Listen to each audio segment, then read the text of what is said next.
Good morning, happy Wednesday, and happy July 1st. Can you believe it's July already? I cannot.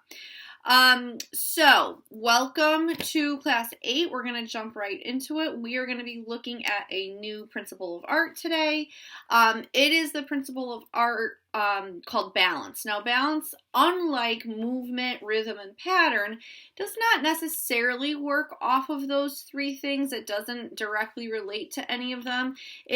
Balance really directly relates to how things are arranged in a composition. So movement can have balance and rhythm can have balance, but it doesn't necessarily work off of those in order to achieve it. In order to achieve balance, you really are working with any of the principles, but how they're arranged within the work of art.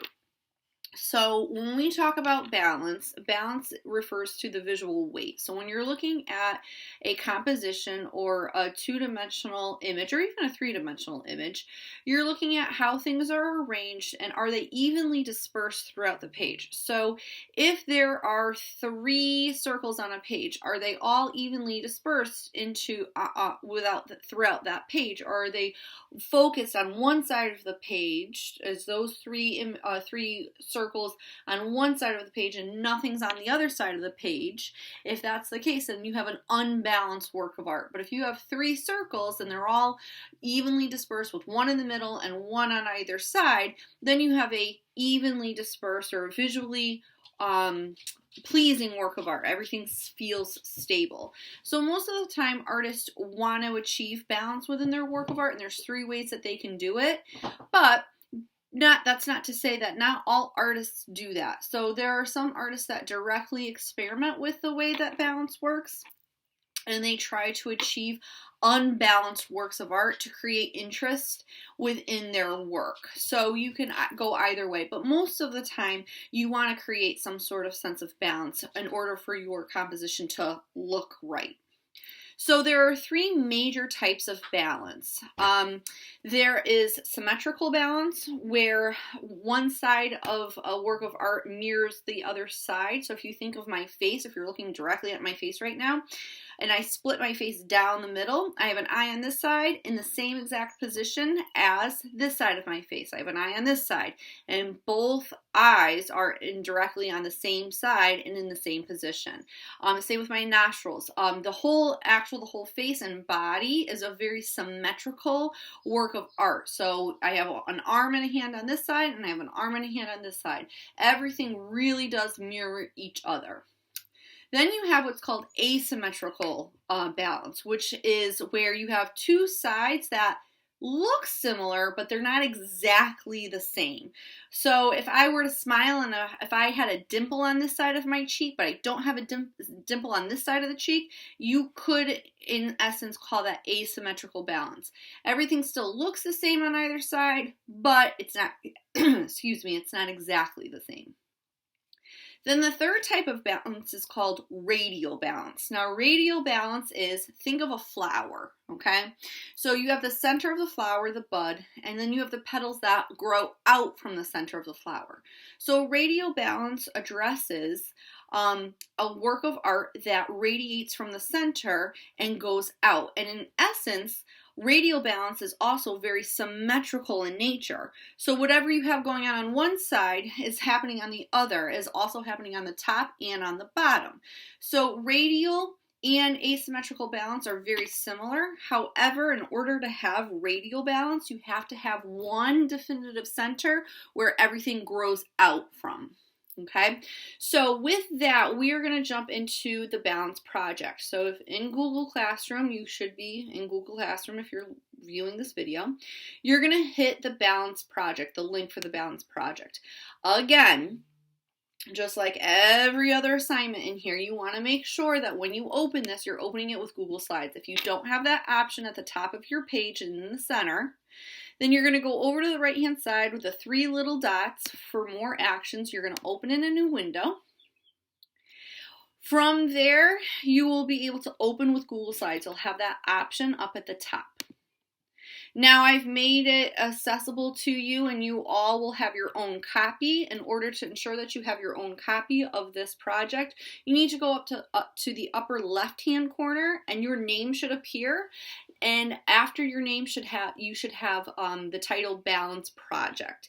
If you don't and you only have a view only, you need to stop what you're doing and contact me so I can walk you through how to make your own copy of this PowerPoint presentation, so you can directly write into it and then upload it at the when you're done. So ensure that you have your own copy and that you are good to go. From here, we have our title page, which is Balance, and it's class number 8. Slide number 2 just gives you a definition of what balance is. So balance in art refers to the sense of distribution of perceived visual weights that offset one another. Balance is equalizing visual forces or elements in a work of art. If a work has visual balance, the viewer feels that the elements have been arranged in a satisfying way. So everything feels stable. Slide number 3 is having you identify balance. So here is a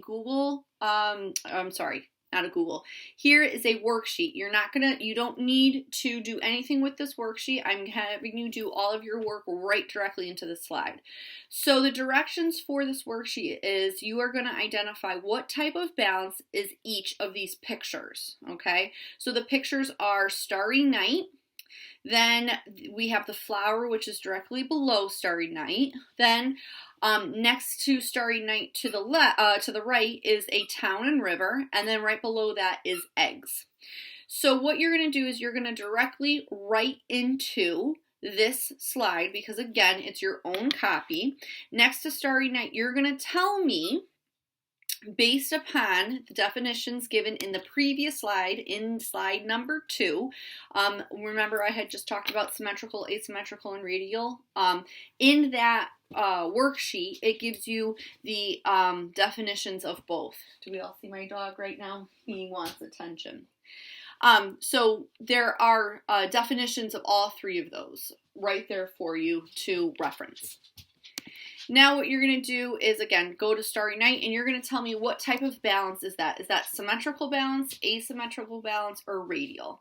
Then you're going to go down to the flower. You're going to tell me, is the flower symmetrical, asymmetrical, or radial? You're going to go down over to the town and river. You're going to tell me if it's, again, symmetrical, asymmetrical, or radial, and then the same with the eggs. All you're going to do is type those words directly right into the PowerPoint after each title of each picture, right there or underneath it, however you want to do it.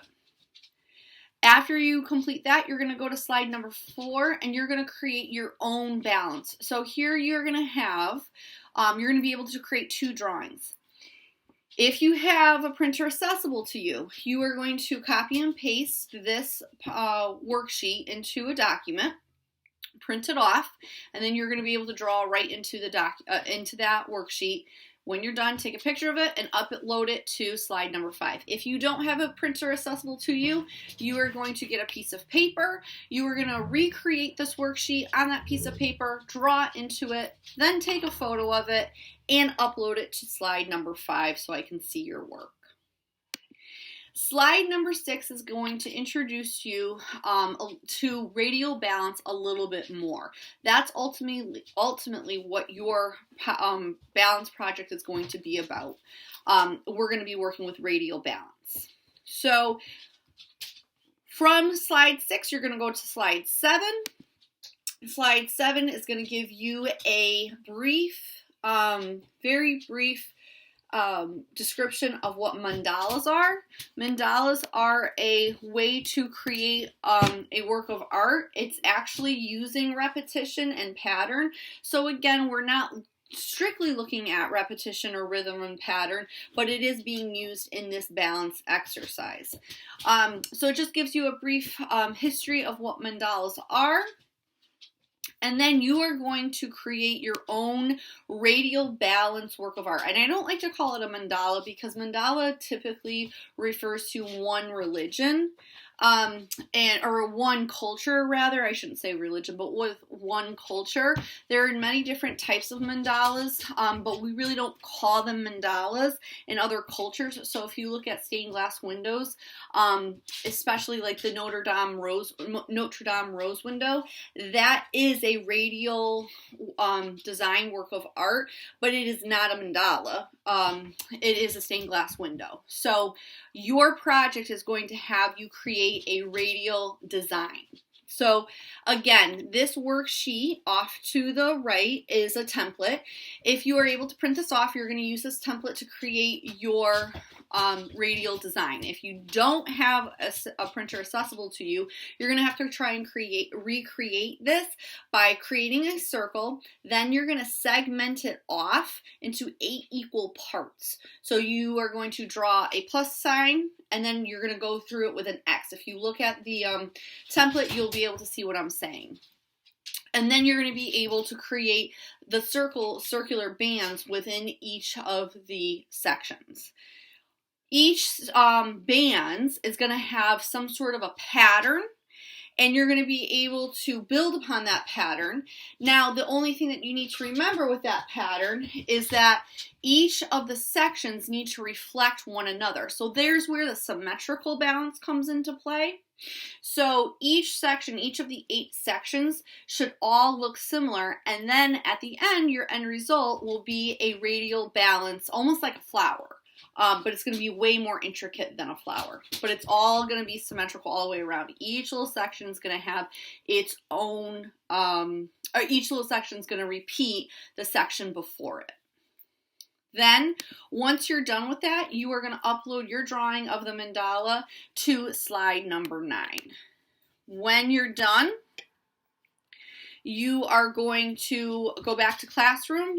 This should be saved in your Google, in your Drive. You're going to upload this to Google Classroom, and you are going to submit it. Again, if I don't have anything for you, if you just simply turn in, then I can't give you credit for it. If you turn in this PowerPoint with nothing inside of it, then I can't give you credit for it. So please don't have that happen to you.